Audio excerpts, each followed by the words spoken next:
It was a crisp Tuesday morning, the kind where the air still holds a trace of dew, and the birds sing like they haven't been warned yet that trouble's coming. I was halfway through my second cup of black coffee, staring out the window at the sycamore tree I planted with my late wife 30 years ago when I heard it. 3 knocks. Not a neighborly tap-tap, not a package drop-off thud. No, this was sharp, forceful, like someone was announcing themselves with more authority than they had. I set my mug down slowly. Old instincts from my time in the army never really left. My spine straightened, my breath grew quiet, and I moved toward the door with silent purpose. I hadn't had reason to expect confrontation in years, but something about those knocks, it woke something up in me. When I opened the door, a man in his 40s stood there. He wore a tactical-style vest with HOA enforcement officer printed in cheap Velcro lettering across the chest. On his hip was what looked like a holstered Glock. His posture was stiff, like he had practiced this in the mirror and liked what he saw. In his hand, a crumpled set of papers he called a notice of emergency eviction. "You've failed to comply with the recent code enforcement directive," he said without greeting. "This property is in violation. I'm giving you 24 hours to vacate." I blinked. "Excuse me," he didn't flinch. "Your property lot 147 has been redistricted for communal landscape realignment. Under the Evergreen Hills Homeowners Association's emergency policy, you've been reassigned to transitional housing in compliance with sustainability ordinances." Transitional housing, I repeated, feeling the heat rising in my chest. "This is my land. I've owned it for 35 years. My name's on the deed." "Your non-compliance is noted," he said as if reading from a script.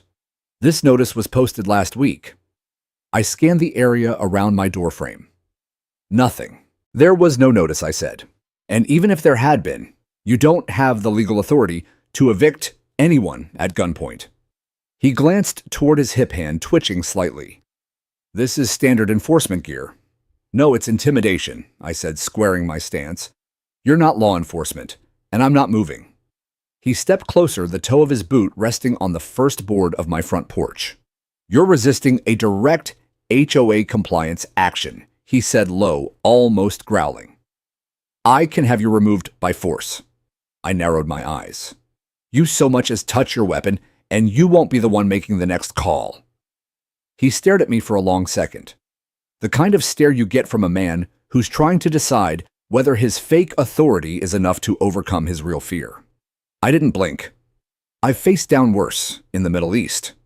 Eventually, he stepped back and shoved the crumpled notice into the screen door. "You've been warned," he spat before turning on his heel and storming off like some budget action movie villain. I closed the door gently, but my hands were shaking. Not from fear, but from rage. The kind that simmers hot and quiet beneath the skin. I hadn't felt that kind of anger since the funeral, since I watched my wife lowered into the earth and the world didn't stop turning. I picked up the paper and read it. It was a mishmash of poorly worded legal jargon riddled with typos and unverified codes. No court stamp, no city seal, no legal weight. I grabbed my phone and started recording. I stood on my front porch and panned the camera down the street. That man was still visible, strutting away, clipboard in hand, like he had conquered something. "This is Jack Mercer," I said into the phone. "Resident of 1847 Winding Pine Drive, Maple Haven. Today, June 4th, 9:04 a.m. I was threatened at gunpoint by an individual identifying himself as an Evergreen Hills Homeowners Association enforcement officer. He delivered an invalid eviction notice citing non-existent code violations. I am documenting this event for the record. I posted the video privately for now, but I wasn't done. I pulled out the property deed from my office drawer. Everything was in order, owned free and clear. My wife and I had built this house from scratch after my final deployment. Every floorboard, every brick, it had our fingerprints on it. This wasn't just a house. It was legacy. The Evergreen Hills Homeowners Association had always been a nuisance. Petty fines for mailbox height threats about the color of my garden shed letters demanding I consider the aesthetic flow when I planted tomatoes in the front yard. But this was a line crossed. Later that afternoon, I walked the perimeter of my lot, checking my security cameras. I had footage of the man approaching, brandishing his weapon holster, issuing threats. The footage was clean time-stamped and saved. in 3 places. Still, my breath wouldn't settle. I stood in my garage for a long time looking at the boxes I'd packed away after retirement. Military service medals, my discharge papers, a photo of my son in his first year as a U.S. Marshal grinning in his uniform beside the U.S. District Court. He was due back tomorrow. Said he needed a break from all the cases out west and wanted to visit his old man. Well, he'd be walking into a hornet's nest. And for the first time in a decade, I wasn't sure I could handle it alone. The next morning, I didn't wake up to birdsong. I woke up to the mechanical crunch of tires on gravel, unmistakably slow, deliberate. I pulled back the curtain and saw a black SUV tinted windows parking directly in front of my driveway. He was back. Same tactical vest, same smug posture, but this time, he wasn't alone. Another man in a similar outfit flanked him. Neither wore any official law enforcement insignia, just the makeshift HOA compliance patches stuck to their chest and sleeves. It would have been laughable if it weren't for the handguns on both of their hips. I stepped onto the porch before they reached the steps. "You're trespassing," I said, voice calm but laced with steel. The one from yesterday, Evan Braxton, ignored my words and read from his clipboard. "Mr. Mercer, we've returned to enforce the 24-hour compliance order. Your failure to vacate is considered obstruction. We are now escalating this to physical removal." The second man reached for something clipped to his belt. I raised my voice. "You take one step closer, and I'm calling the real police." He scoffed. "Sir, you've already been notified. Law enforcement jurisdiction within HOA-managed land is superseded by internal enforcement procedures. It's in the bylaws." "That is not how any of this works," I snapped. "And you know it." Then he did it. Evan Braxton, he took a step onto my porch, unclipped his holster, and laid his hand directly on the grip of his handgun. Something inside me shifted. A cold clarity washed over me. "Get your hand off that weapon," I said. "Or what?" He sneered. I heard a voice from behind me, firm, unmistakably authoritative. "Or you're going to find yourself explaining this stunt to the U.S. Marshal Service." I turned. My son was standing in the doorway, duffel bag still slung over one shoulder. He was wearing jeans and a plain black t-shirt, but the badge on his belt and the Sig Sauer holstered at his side made everything else irrelevant. The 2 men on the porch froze. My son, Luke Mercer, calm as a lake in winter, stepped forward. "My name is Deputy Marshal Luke Mercer. I've just witnessed an armed threat against a civilian in his own home by individuals impersonating law enforcement. You have 5 seconds to disarm and step back before I detain you both." The man with his hand on the gun hesitated, flicked his eyes toward the second guy, then slowly raised his hands and stepped off the porch. "I'd like to see your credentials," he said, puffing his chest like he still had power. Luke pulled out his badge wallet and flipped it open, revealing his full credentials. The gold shone in the morning light. The air shifted. The show was over and they knew it. "I suggest you leave," Luke said. "Now, before we turn this into a federal incident." They backed off. Not a word of apology, not even a threat. Just shame wrapped in silence as they trudged back to the SUV and drove off without another look. I let out a breath I didn't realize I'd been holding. Luke turned to me. "You all right?" I nodded. "Yeah, now I am." We went inside. I poured him coffee and recounted everything. The false eviction notice, the threats, the fake badges. Luke listened, jaw tightening with every word. "They're escalating," he said. "This isn't just a rogue HOA officer. This is organized. Someone gave them those uniforms. Someone gave them a script." He pulled out his laptop from his duffel bag. Within minutes, he was checking registries, databases, pulling up county maps, deed transfers, and code enforcement records. "That eviction notice they gave you," he said, tapping the screen. "This isn't filed anywhere. There's no legal motion. No city backing, nothing. It's paper fiction." I sat down beside him and looked at the map he had pulled up. My property sat on the edge of the development, bordering a wooded section the Evergreen Hills Homeowners Association had long tried to claim as a future Greenbelt zone. But my plot lot 147 wasn't under their jurisdiction. It never had been. They've been redrawing boundary lines, Luke said. Informally, quietly, and forcing out residents who don't comply. But they messed with the wrong house. He turned to me. Dad, do you want to go after them legally? I looked at the wall beside me, my wife's photo still framed above the fireplace. The porch she loved, the swing I built for her still creaking in the breeze outside. Yes, I said. I'm done being quiet. That afternoon, we walked the perimeter of the property, again this time, together. Luke showed me how to secure the camera feeds, how to back up the footage to encrypted cloud storage. We documented the tire marks in the gravel, the time-stamped footage of both men approaching with visible firearms. We contacted an attorney, a former JAG officer Luke trusted from a previous case. By the evening, I had filed formal complaints with the city zoning department, the local sheriff, and the state attorney general's office. We even notified a small independent news outlet that had previously covered HOA overreach stories. Luke made sure we left a paper trail thicker than a phone book. Still, I didn't sleep well that night. Not because I was scared, but because I knew this wasn't over. I stood at the window at 2 a.m., watching the moonlight spill across my yard, and felt something shift inside me. It wasn't just about my house anymore.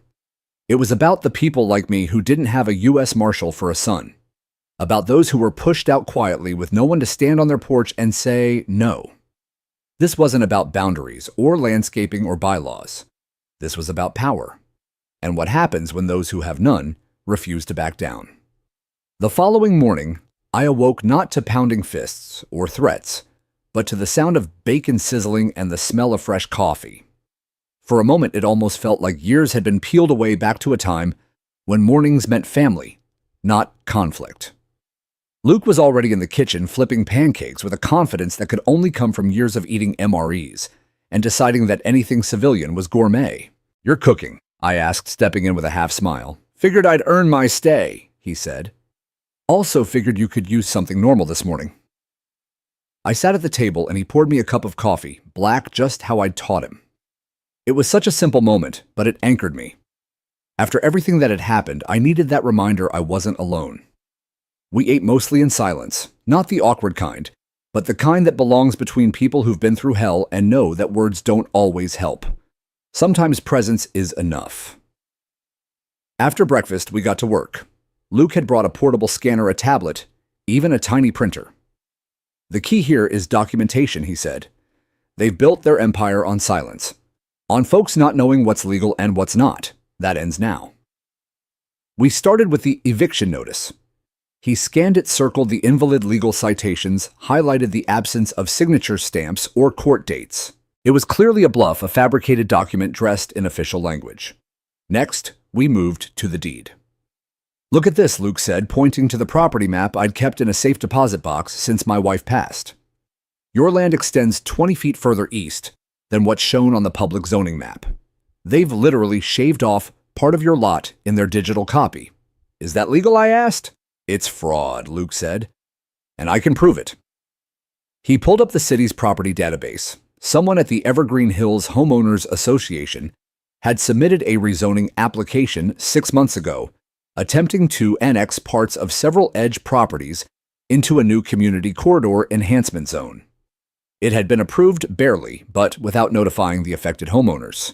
And guess what he added, tapping furiously? They filed your parcel as abandoned. That's how they justified the eviction. Abandoned, I've lived here the entire time. They see me mow the damn lawn. Yeah, Luke said. But according to their filings, you haven't attended any HOA meetings in 2 years, and that in their twisted policy structure is considered non-participation grounds for forfeiture. I felt my jaw tighten. So because I didn't show up to listen to them argue about hedge height and mailbox colors, they think they can take my house. They don't think they can, Luke said. They already tried. The more we dug, the deeper it got. 3 other properties had been flagged the same way. 2 had already been demolished, cleared for community beautification projects. The 3rd had been converted into a dog park. I remembered that one. The family moved away suddenly last fall. No one asked why. By noon, we had compiled a full dossier of evidence, fake eviction notices, edited maps, fraudulent zoning changes, and videos of armed men impersonating officers. This isn't just a legal problem, Luke said. It's a systemic abuse. But we need to make it personal if we want to wake people up. He was right. Most people didn't care until it was their door being knocked on, their porch being stepped on, their home being invaded. That evening, we drafted an open letter meant for the Evergreen Hills Homeowners Association Board, but also for the residents. It began with, "My name is Jack Mercer. I have lived in this neighborhood for 35 years. I serve my country, with honor paid every bill and mowed every blade of grass on this property. Last week, I was threatened at gunpoint by a man pretending to be law enforcement, delivering a fake eviction notice under the authority of a corrupt HOA. We didn't hold back. We named the men. We attached the evidence. We sent it to every resident on the HOA's mailing list and CC'd the local news. We printed 300 copies and walked them door to door. Some slammed their doors in our faces. Others accepted the letter with trembling hands. Most looked surprised, confused even like they hadn't known this kind of thing was happening in their own backyard. Mr. Robert Keating, a retired librarian, took the letter, read it quietly, and said I thought it was just me. I paid a $900 fine last year for repainting my shutters. Rhonda Carter, a woman down the block, said her grandmother had lost her garden after an HOA inspector deemed the tomato trellises hazardous structures. They made her cry, she said. She moved into assisted living last month. Each story was like a thread unraveling the sweater. And as we pulled, more residents began stepping forward, quietly, carefully. But they stepped forward. That night, we received an email from an anonymous account they're watching. Be careful who you trust. The board has connections at city zoning. Luke read it and didn't flinch. That's a good sign, he said. They're scared. What now, I asked. Now, he said. Now we take it one step further. You ready for a fight? I looked around at the home I'd built. At the porch light, my wife insisted on keeping yellow. At the creak in the step, I never fixed because it reminded me of her humming as she came home from teaching. I've never been more ready. And I meant it. This wasn't just about standing my ground anymore. This was about making sure no one else got bulldozed under the banner of community improvement.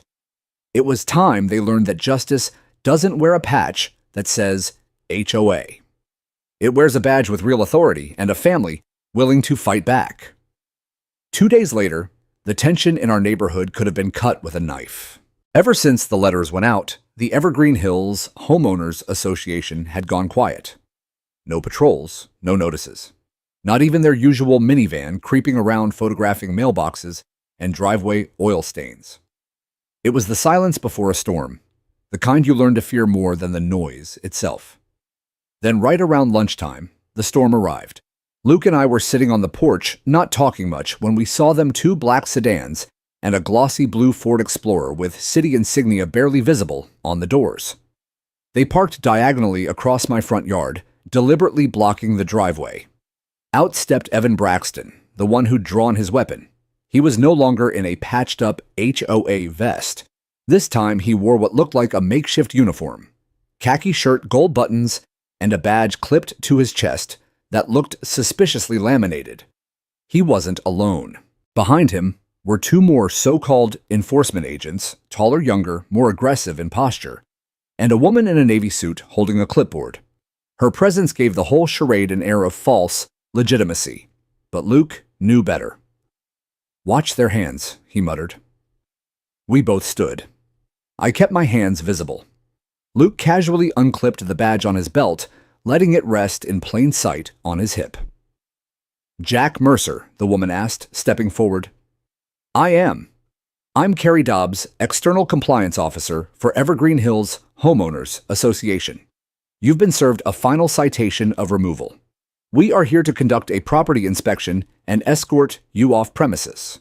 Under what authority? Luke said, stepping forward. She faltered when she saw his badge. And you are Deputy U.S. Marshal Luke Mercer.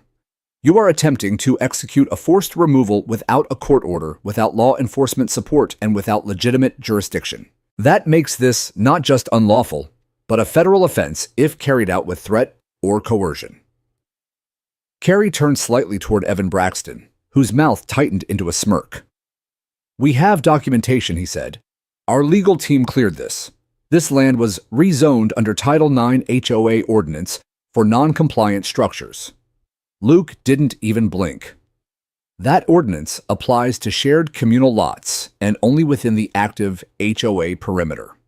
This property lot, 147, was never legally annexed into HOA jurisdiction. The board's digital remapping is fraud, and you know it. The woman's brow furrowed. Luke pulled out a folded map from his back pocket. See this survey filed with the county clerk in 1998. This property lot, 147, was never legally annexed into HOA jurisdiction. The board's digital remapping is fraud, and you know it. Evan Braxton scoffed, stepping forward. You think a badge gives you the right to interfere with community management? Luke didn't raise his voice. He didn't have to, no. The law does. There was a long, icy silence. I could hear the wind rustling the leaves. Somewhere down the block, a dog barked, but no one moved. Then, like a detonator being pressed, Evan Braxton's hand drifted toward his side, toward that holstered gun again. Luke was faster. In one motion, he had his sidearm unholstered, lowered to his thigh, and his voice boomed. Do not reach for that weapon. Everyone froze. Luke stepped forward, commanding the space with the certainty of someone who had trained for moments, just like this. You are impersonating a law enforcement officer, carrying a weapon while issuing fraudulent civil orders and trespassing on private property. I have all of this on camera. He pointed to the corner of the roof where a high-definition security cam blinked silently. Carrie visibly panicked, stepping between Luke and Evan Braxton. Let's de-escalate, no, Luke cut in. This is done. Unless you want to be detained, you'll leave now and return with a court order, one I know you'll never get, because what you're doing is criminal. Evan Braxton hesitated just for a second. But in that second, I saw it, the recognition that he'd lost. The recognition that his posturing, his weapons, his fake power, all of it had hit a wall he couldn't push through. He turned, muttered something under his breath, and motioned to the others. They retreated, but not before Luke called out, You may want to tell your board that their timeline just collapsed. I'll be delivering a formal cease and desist to your HOA president this evening and forwarding all of this to the U.S. Attorney's Office. Carrie looked like she wanted to disappear. The others didn't even make eye contact as they slid back into their vehicles. I exhaled slowly as the last sedan backed away. Luke holstered his weapon and looked at me. That could have gone worse. You didn't even flinch, I said. I've had worse standoffs in parking lots, outside bars. He shrugged. But these people, they've built something dangerous. They've gotten too used to scaring folks who don't know better. We went back inside our steps, heavy. I sat on the couch, replaying everything in my head. How do we stop them for good, I asked. Luke sat down across from me, serious now. We gather every homeowner they've threatened, every document they've forged. We file with state authorities, media, and prepare for litigation. Litigation. It's the only way to dissolve a corrupt HOA. You take away their legitimacy, you expose their fraud, and you force the city to intervene. But it has to be airtight. And that cease and desist, I deliver it tonight directly to their president. The idea of Luke walking into their office alone made me uneasy. But I knew better than to doubt him. That evening, he printed the letter, notarized the file, and pulled on a collared shirt. Before he left, I handed him something I hadn't worn in years, my army dog tags. Why are you giving me these? He asked. Because that house is more than wood and walls, I said. It's where I came home to your mom. It's where I raised you. And it's where I'll take my last breath if I have any say in it. So if anything happens, they'll know who I am. He nodded, once slipped the tags over his head, and walked into the night. I stood at the porch again, just like I had days before. But this time, I wasn't waiting for them to take something from me. I was waiting to take something back. The house felt hollow that night after Luke left. I sat in my recliner, fingers laced together, eyes fixed on the porch light he'd insisted I replace with a motion-activated one last year. He always thought ahead, always saw what could happen before it did. And now, for the first time in decades, I was glad someone else was watching over me. But I didn't just sit there. While Luke was delivering the cease and desist letter, I opened the dusty fireproof lockbox in my closet and pulled out every document I had on the house. Survey maps, warranty deeds, easement agreements, even our old building permit from 1990. I laid them out like puzzle pieces on the dining room table. And something odd jumped out.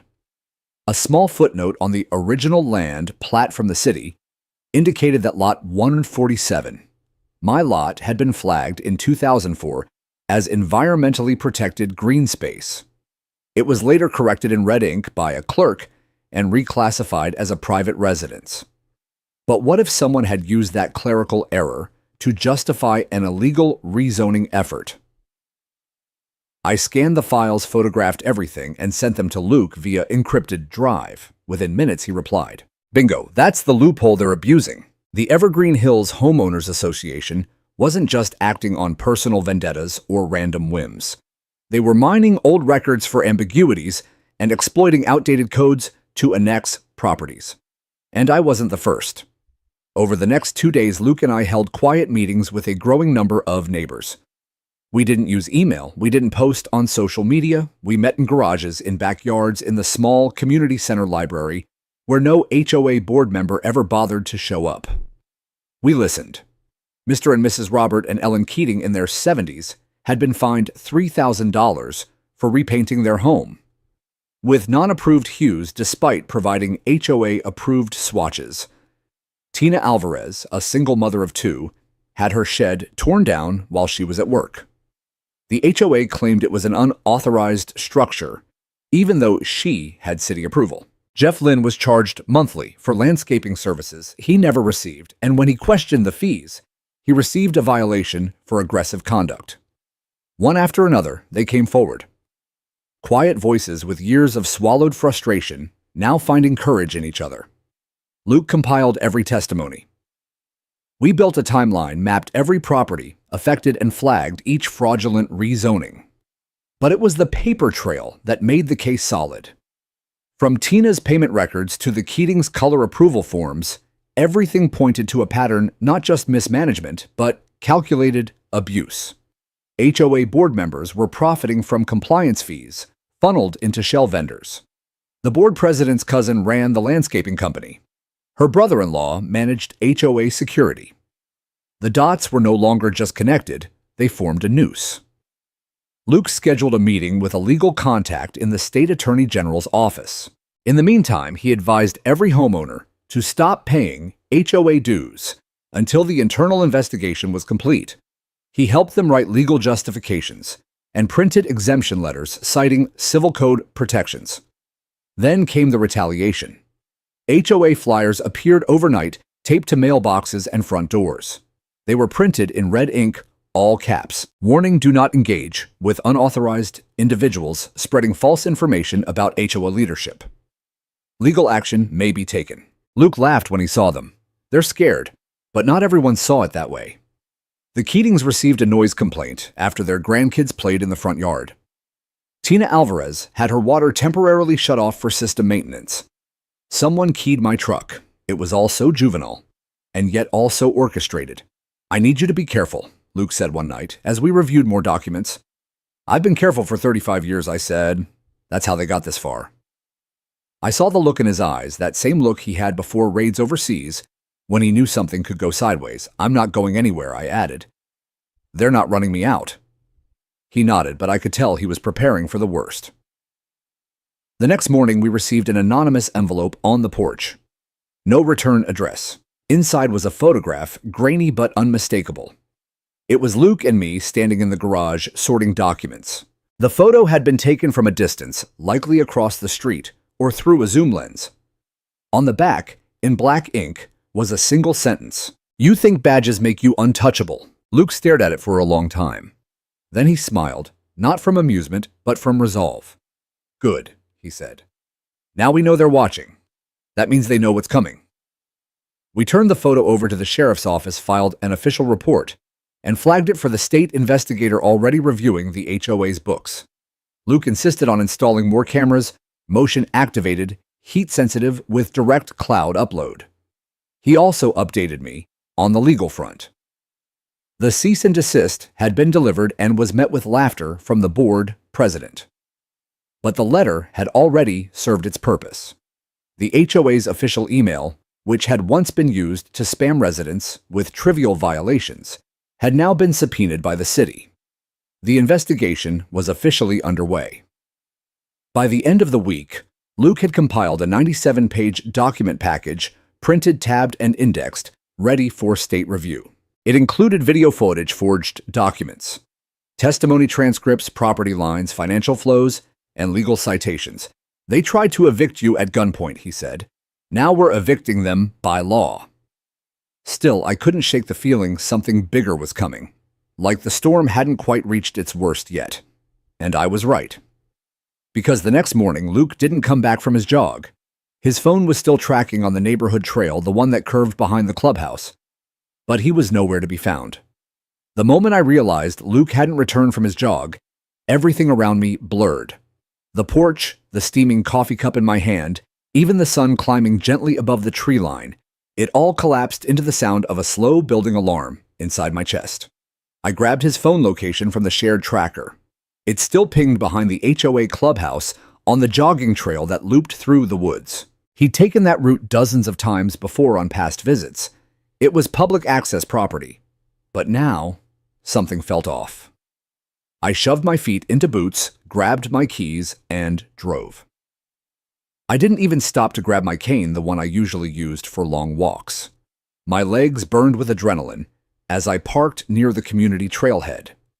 I spotted his phone almost instantly abandoned near the bench under the covered pergola, face up, unlocked.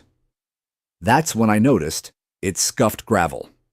Shoe prints in the soft dirt, multiple sets, some with deep heel impressions, a half-broken twig on the edge of the path. Nothing screamed violence, but nothing screamed accident either. I picked up his phone and started filming. This is Jack Mercer. My son, U.S. Marshal, Luke Mercer, is missing. Last seen 6:12 a.m. heading into this trail loop. His phone was found at this location. Evidence of multiple footsteps and signs of interference. I called the sheriff's department and reported a potential abduction.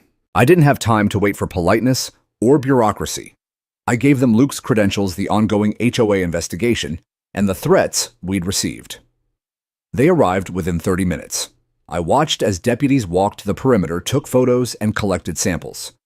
But something in their eyes told me they weren't sure how to proceed. They weren't used to taking threats from HOAs seriously, at least not until now. While they worked, I sat in my truck, hands clenched, heart racing. I kept trying to silence the fear with logic. Luke's a trained federal agent. He knows how to de-escalate, how to avoid ambushes. But logic doesn't do much when your son's badge and your home are caught in the crosshairs of a corrupt system. Just after noon, I received a text from an encrypted number. It read, "He's safe, but you're not. Drop the case." There was no signature, no reply option, just a single warning meant to break me. It didn't. Instead, it set something alight inside me, something old and military, something sharp-edged and clear. They had my son, or they wanted me to believe they did. Either way, I was done playing defense.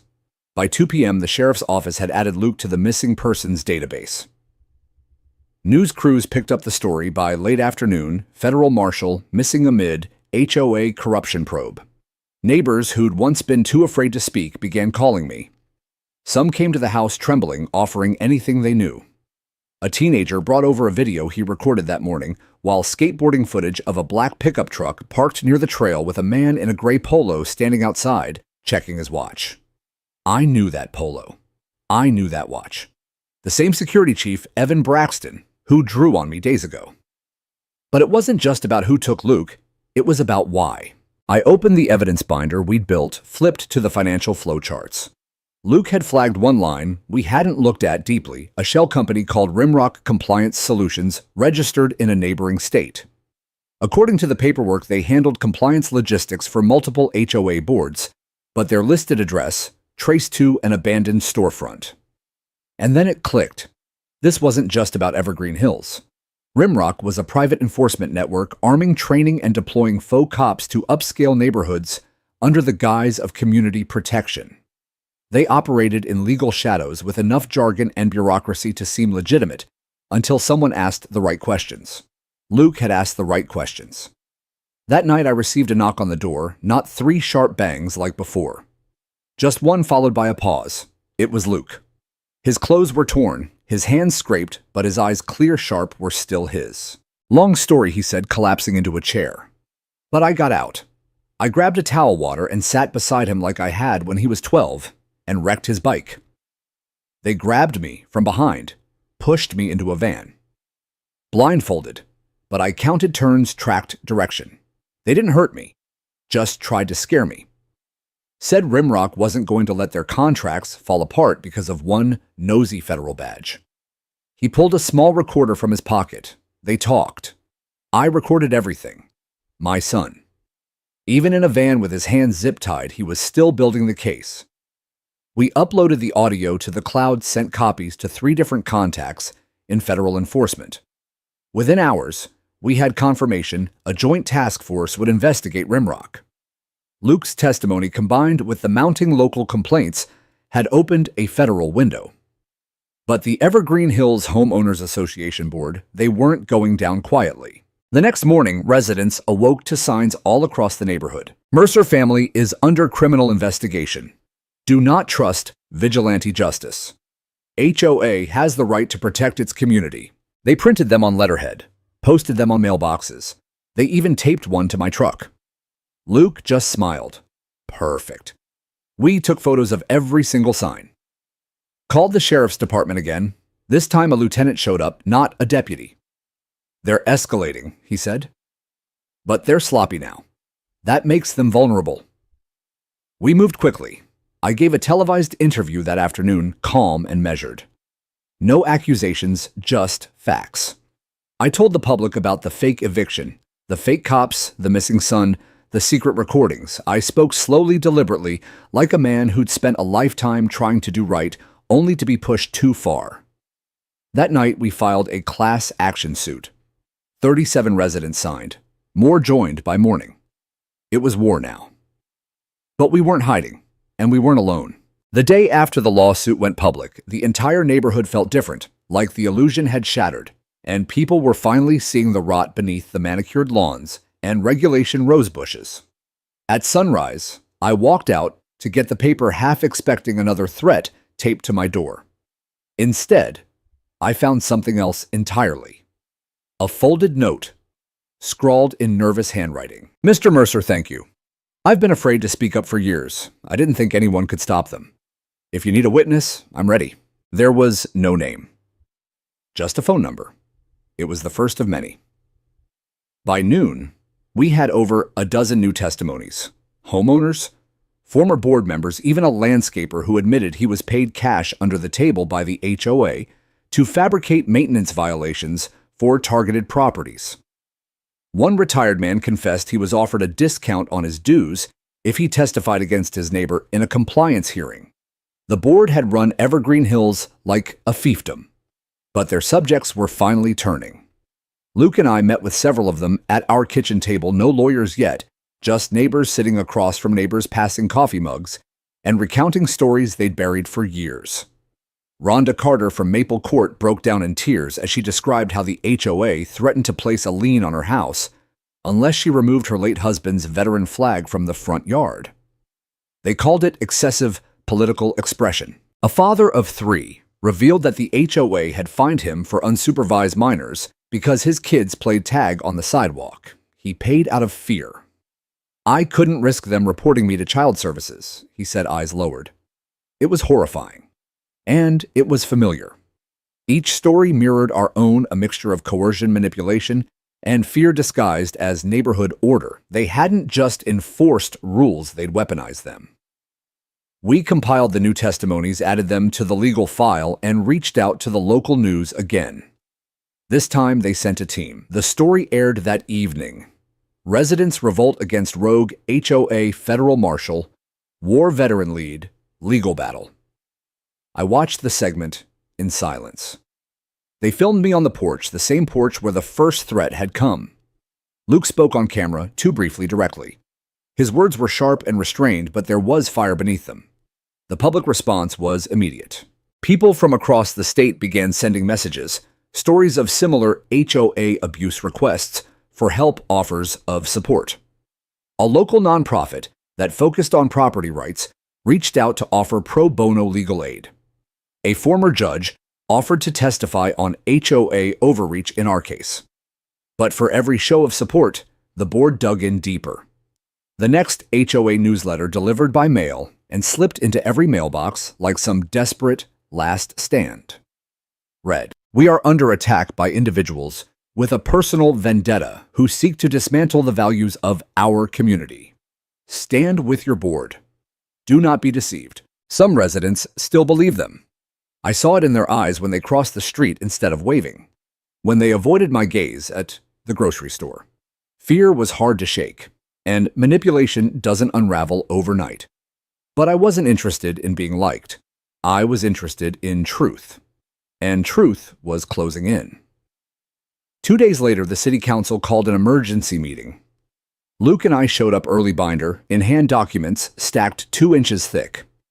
We weren't on the official agenda, but the moment the floor opened to public comment, I stood. My voice didn't shake. "My name is Jack Mercer," I said. "I've lived in Evergreen Hills since 1990. I'm a retired serviceman. I raised my son in that house. I buried my wife in that neighborhood. And 3 weeks ago, I was threatened at gunpoint by someone pretending to be a law enforcement officer under the authority of this HOA. I handed the city clerk the recording of Luke's abduction, the forged documents, the testimonies. I gave them the full picture. The council went silent. After I finished, a woman from the council leaned forward. "Are you seeking criminal charges?" "No," I said. "I'm seeking justice." By the end of the night, the council had voted unanimously to open an independent municipal review of Evergreen Hills Homeowners Association. They also issued a temporary suspension of all board enforcement powers pending the investigation. That alone sent a ripple through the neighborhood. No more fines, no more citations, no more midnight letters taped to doors. Just silence, and the sound of something collapsing behind the curtain. That weekend, we held a neighborhood meeting this time. In the open-air pavilion the HOA once reserved for approved events only. There were no permits, no board members, just over 60 people standing in a loose circle listening. Some cried. Some apologized for their silence, for their fear, for the things they wished they'd said sooner. We didn't lecture. We listened. Luke stood near the edge, his arms crossed, face unreadable. But I knew that look. It was the face of someone watching something bigger than revenge unfold, watching something heal. That night, as we locked up the house, I turned to him. "You think we've done enough?" He shook his head. "Not yet." I knew what he meant. The president of the HOA, Marla Sheffield, hadn't spoken publicly since the cease and desist. She was still holding meetings with her remaining loyalists behind closed doors. Rumors said she was planning to file a restraining order against me for harassment. But we had one more card to play. Luke had submitted a request to the county for full financial disclosure of HOA accounts under the Nonprofit Transparency Act.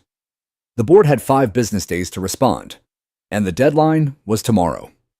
The deadline came and went with no reply from the Evergreen Hills Homeowners Association. No email, no physical documents, no official response.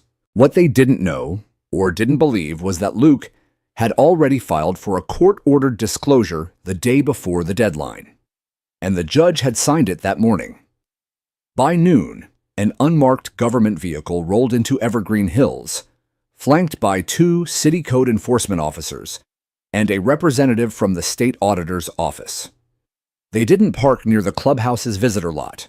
They drove straight up the private lane, right to the front door of the HOA headquarters, a small but arrogantly designed building the board had converted from a former community pool facility. Marla Sheffield was inside, surrounded by 3 remaining board members. We didn't need to speculate. We knew because Luke and I stood quietly across the street watching from behind the hedges that used to shield my neighbor's roses. "They'll make it theatrical," Luke muttered. "People like her always do." And he was right. The moment the state officials entered the building, voices raised. Marla stormed out onto the steps minutes later, waving a sheaf of papers in one hand and shouting about overreach and illegal surveillance. She had the full meltdown, complete with tears, threats of lawsuits, and a dramatic refusal to hand over the HOA's accounting books. But it was too late for deflection. The agents already had a warrant. What they found inside shocked even us. Not only had Marla and her inner circle funneled tens of thousands of dollars from resident fines into administrative stipends for themselves, but they'd used HOA funds to pay for private security uniforms, firearms, training sessions, and even a line item labeled Compliance Vehicle Enhancement, which turned out to be the black SUV that had pulled into my driveway weeks ago. But the worst discovery came in the form of an email thread recovered from the HOA's central server. The subject line, Mercer Family Contingency Plan. It detailed strategies to discredit me and Luke, publicly fabricate code violations at my property, and coordinate anonymous complaints to federal agencies, questioning Luke's fitness as a marshal. It was damning, and it was premeditated. That evening, while most of the neighborhood was eating dinner or pretending not to know what was happening, Luke stood calmly as two uniformed officers walked Marla out in handcuffs. Her expression wasn't shocked, it was hollow. The kind of face someone wears when they realize the bluff didn't hold. That power borrowed from fear was never real. News crews descended within the hour. The arrest footage hit local TV and social media by nightfall, and the narrative shifted overnight. We were no longer the troublemakers. We were the whistleblowers. I woke the next morning to find bouquets of flowers on my porch. No notes, just silent gestures of apology and gratitude.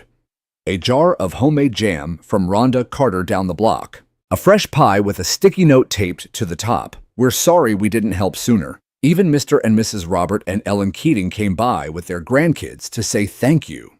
It wasn't redemption I was after, but I accepted their words all the same.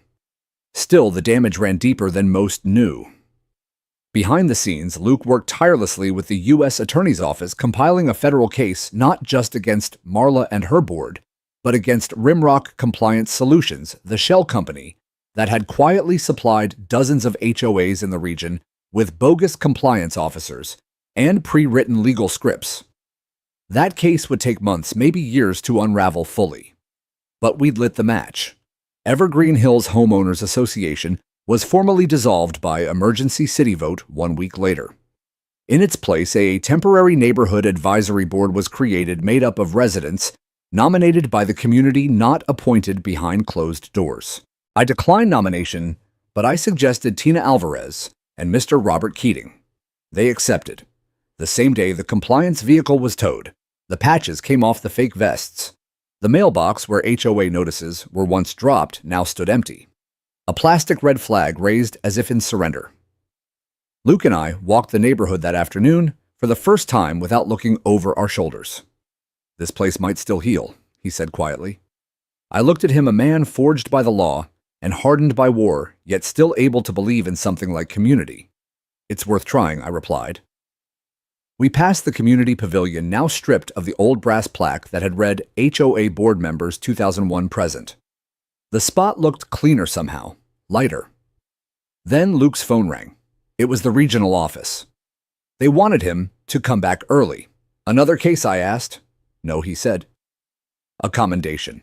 Apparently exposing a rogue civilian enforcement scheme and dismantling a corrupt HOA puts you on someone's radar.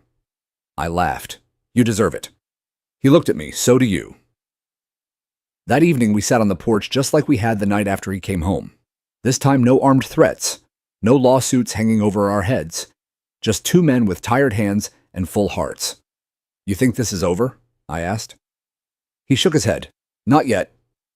But it's starting to feel like justice, and that was enough, for now. The morning of the dissolution hearing felt different, quieter than usual, almost reverent. The air had that crispness I always associate with change, the kind that hums through a place when it's about to shed its skin. And Evergreen Hills, for all its rigid fences and manicured perfection, was finally about to do just that. I stood at the back of the city council chamber in my only suit, black, worn at the cuffs, a little tight in the shoulders, but still dignified. Beside me sat Tina Alvarez, her 2 boys dressed in button-ups and tucked quietly into the corners of her lap. Mr. and Mrs. Robert and Ellen Keating were front row clutching a yellow folder like it contained something holy. Behind us, the rest of the community, once fractured, now strangely unified. Luke wasn't there, not physically. He had flown out the night before for a federal briefing. But his presence was everywhere. In the court documents stacked on the council's desks in the USB drive labeled Evidence, Evergreen Hills, Homeowners Association Misconduct, and in the murmurs that filled the room when his name was mentioned. When the council chair finally spoke, it was with a weight that made everyone sit up straighter. We are here to vote on the immediate and permanent dissolution of the Evergreen Hills Homeowners Association and to recognize the formal charges brought against its leadership for fraudulent financial practices, intimidation, and abuse of power. There was no drama, no shouting, no last-minute arguments, just a vote. 7 in favor, 0 opposed. The gavel came down like a thunderclap, definitive cleansing. And just like that, Evergreen Hills Homeowners Association ceased to exist. People didn't cheer. There was no applause. But there was something better relief. The kind of collective exhale that only comes when the grip around your throat finally loosens. Afterward, residents gathered outside in the sunlight. There were hugs, quiet tears, long postponed apologies. Neighbors who hadn't spoken in years now laughed together under the same elm tree they once fought over for dropping too many leaves. It wasn't perfect, but it was human. I was halfway back to my truck when a woman stopped me. I recognized her face, though I couldn't recall her name. She wore a long cardigan and carried a small folder. "Mr. Mercer," she asked softly. "Yes, I never thanked you. I wanted to, but I was scared." I nodded. "You don't owe me anything." "I think we all do," she said, pressing the folder into my hands. "This is for my husband. He used to be on the board early on, before Marla took over. He tried to fight her once. She forced him out." The folder was thin, just a few old emails, financial records, and a typed statement signed 5 years ago. But it confirmed something we suspected all along, that Marla hadn't just manipulated the system. She'd rewritten it, intimidated those who questioned her, exiled the honest ones. Luke later added it to the federal case. I didn't stick around much longer that day. After weeks of battle, I was ready for quiet. At home, I stepped onto my porch and looked out across the yard. It looked the same as it always had, wild in places, stubborn in others, but now it felt like mine again. I took down the no trespassing sign I'd nailed up the night the fake HOA cops came. Left the nails in, though, a reminder the mailbox had already been replaced. The lock was new. The flag worked again. I spent the afternoon planting a new tree, something my wife always wanted, but we'd never gotten around to. A sugar maple right where the old garden used to be. It felt symbolic. Something deep-rooted, wide-armed, offering shade for whoever came next. Later that evening, I sat with a letter Luke had left behind. "Dad, I've seen some tough places. Corrupt courts, dirty mayors, even lawmen who sold their badges. But I've never seen someone stand taller than you did this month. You didn't just fight for a house, you fought for dignity. What you did here won't just protect this block. It'll echo in every neighborhood like ours. You reminded people that authority only works when we give it permission. I'm proud of you, Luke." I folded it carefully, slipped it into the inside pocket of my jacket, and leaned back in the chair my wife used to rock in. For the first time in a long time, the wind felt like a friend again. The following week, I was asked to speak at a community forum about HOA reform. I declined. Not because I had nothing to say, but because it was time for others to speak now. Tina Alvarez spoke instead, and Mr. and Mrs. Robert and Ellen Keating. Even the teenager who filmed that grainy video near the trail stood up and told the story of what happened in Evergreen Hills. They didn't need a leader anymore, just a voice, and they'd found theirs. It's been 3 months since the HOA fell. You'd think that by now life would have gone back to normal, whatever that meant. But the truth is, there's no going back to the way things were. Not after everything we uncovered, not after what we all lived through together. And that's a good thing. Evergreen Hills feels different now.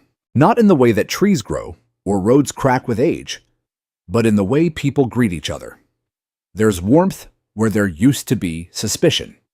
Eye contact where there used to be avoidance. A quiet acknowledgement that none of us really knew how deep the rot ran until someone kicked at the foundation and made it all collapse. I still sit on the porch most mornings, coffee in hand, watching the neighborhood wake up. Tina Alvarez passes by with her boys on their way to school. She waves. Now and the youngest always points at the new sugar maple I planted and shouts, "That's Mr. Jack's tree, I guess that's something now." The new community advisory board is up and running. It's all volunteers, no salaries, no enforcers, no fake badges. Just regular folks trying to listen to each other and solve problems without resorting to threats or paperwork designed to intimidate. There are no more fines, no more patrols, no more fear in the form of envelopes taped to garage doors at midnight. What we have instead is a shared understanding we almost lost something precious, not just our homes, but the right to feel safe in them. And we're not going to let that happen again. Luke came back for a weekend last month. We didn't talk about the case much. He said the federal investigation into Rimrock compliance solutions is still ongoing. It's bigger than they thought. Dozens of neighborhoods, hundreds of homeowners, all linked through a tangled web of shell companies and forged documents. But what started in Evergreen Hills helped open the floodgates. Other communities are organizing now, asking questions, refusing to sign unchecked powers over to unregulated boards. Luke said it's like a quiet revolution, one block at a time.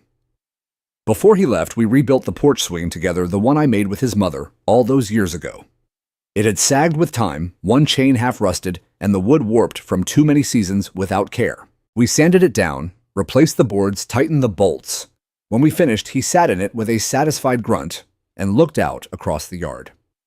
You ever think he asked that a simple swing can outlast an entire corrupt institution? I laughed.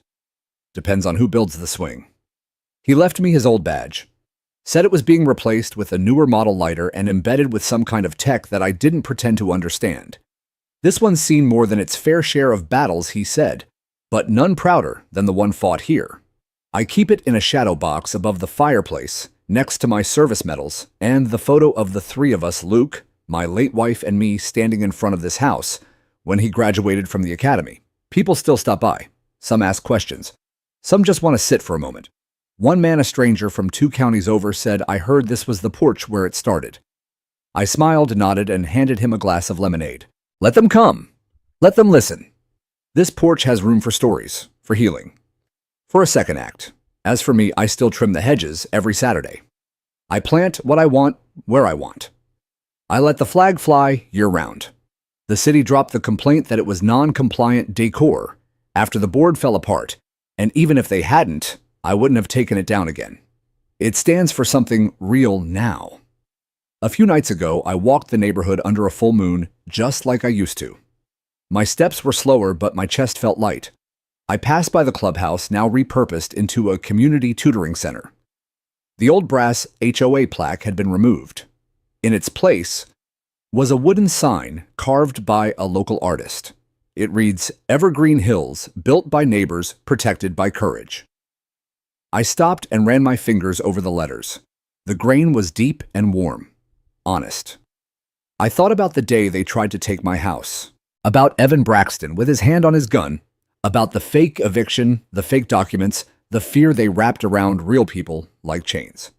And I thought about how all of it, every intimidation, every lie, was undone by one thing. Truth. Not shouted, not forced, just lived. And that's what I intend to keep doing. Living, telling the truth. Rocking in the swing until the breeze gets cool and the coffee goes cold. And when people ask what happened here, I'll tell them they tried to evict me at gunpoint. But they didn't know my son was a U.S. Marshal. And they didn't know I'd rather burn it all down than let fear win.